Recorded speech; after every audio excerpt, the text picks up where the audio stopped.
இயற்கை தாயின் மடியை பிரிந்து எப்படி வாழ இதயம் தொலைந்து சலித்து போனேன் மனிதனாயிருந்து பறக்க வேண்டும் பறவையாய் திரிந்து திரிந்து பறந்து பறந்து மூங்கில் காடுகளே வந்து முனகும் பாடல்களே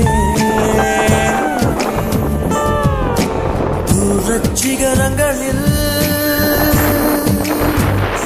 தண்ணீர் துவைக்கும் அருவிகளே